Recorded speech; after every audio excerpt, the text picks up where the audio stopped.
ഇറാന് മേൽ അമേരിക്ക നടത്തിയ ആക്രമണം അക്ഷരാർത്ഥത്തിൽ ലോകത്തെ തന്നെ ഞെട്ടിച്ചിരിക്കുകയാണ്. ഒരിക്കലും ആരും പ്രതീക്ഷിച്ചില്ല അമേരിക്ക ഇങ്ങനെ പെട്ടെന്ന് കയറി ഇറാനെ അറ്റാക്ക് ചെയ്യുമെന്ന്.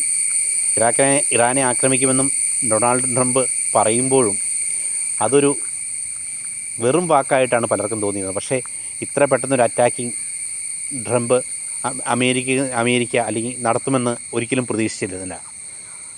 എന്തായാലും ഇറാൻ ഇനി കരുതിയിരിക്കണം. കാരണം ഇറാൻ ഇനിയിപ്പോൾ അമേരിക്കയ്ക്കെതിരെ എന്തെങ്കിലും നീക്കം ഉണ്ടായാൽ, ഇറാൻ്റെ ഭാഗത്തുനിന്ന് അമേരിക്കയ്ക്കെതിരെ എന്തെങ്കിലും നീക്കം ഉണ്ടായാൽ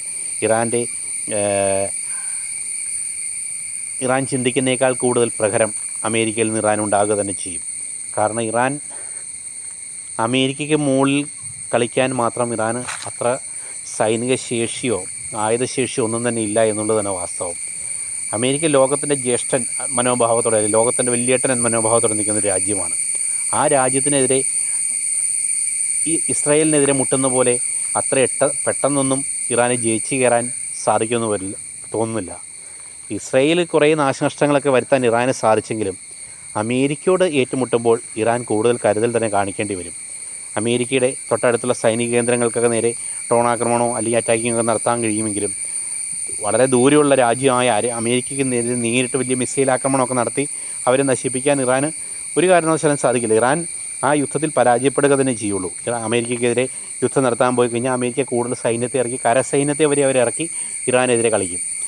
തന്നെയുമല്ല, റഷ്യയും ചൈനയും ഒക്കെ ഇറാന് സപ്പോർട്ട് ചെയ്യുമെന്ന് പറയുമെങ്കിലും അവർക്കൊക്കെ അവരുടെ സ്വന്തം രാജ്യത്തിൻ്റെ നിലനിൽപ്പ് മാത്രമേ ഉള്ളൂ. കാരണം അമേരിക്കയ്ക്കെതിരെ ഇപ്പോൾ ഇറാൻ്റെ കൂടെ കൂടി പരോക്ഷമായിട്ട് ഏറ്റുമുട്ടാനൊന്നും അല്ലെങ്കിൽ പ്രത്യക്ഷമായിട്ട് ആ ഒരു അറ്റാക്കിങ്ങിനൊന്നും അവർ തയ്യാറാകുമെന്ന് തോന്നുന്നില്ല.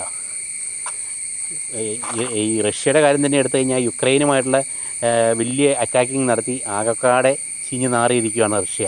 അതിൻ്റെ ഇടയിൽ ഇറാന് സപ്പോർട്ട് കൊടുക്കുകയും ഇറാനും ചൈനയൊക്കെ സപ്പോർട്ട് കൊടുക്കുന്നുണ്ട്. പക്ഷേ ഒരു കാരണവശാലും അമേരിക്കയായിട്ട് നേരിട്ടൊരു ഏറ്റുമുട്ടലിന് അവരൊന്നും ഇറാനൊപ്പം നിൽക്കുമെന്ന് തോന്നുന്നില്ല. തന്നെയുമല്ല, ഇസ്രായേലിനെ ഇനി കൂടുതലായിട്ട് ആക്രമിക്കാൻ ഇറാൻ മുതിർന്നു കഴിഞ്ഞാൽ തന്നെ അത് ഇറാൻ്റെ ഭാഗത്ത് കൂടുതൽ നാശനഷ്ടങ്ങൾക്ക് വഴിയൊരുക്കുള്ളൂ. ഇസ്രായേലിനെ അവർക്ക് കുറേ നാശനഷ്ടങ്ങൾ വരുത്താൻ സാധിക്കുമെങ്കിൽ കൂടിയും അമേരിക്ക ഇടപെട്ടതോടുകൂടി ഇനി ഇറാനിലുള്ള നാശനഷ്ടങ്ങൾ കൂടാനേ ചാൻസ് ഉള്ളൂ. ഇറാൻ ഒരിക്കലും അമേരിക്കയ്ക്കെതിരെ ജയിച്ച് കയറാൻ കഴിയുമെന്ന് തോന്നുന്നില്ല. കാരണം അമേരിക്ക വലിയ ശക്തമായ രാജ്യമാണ്.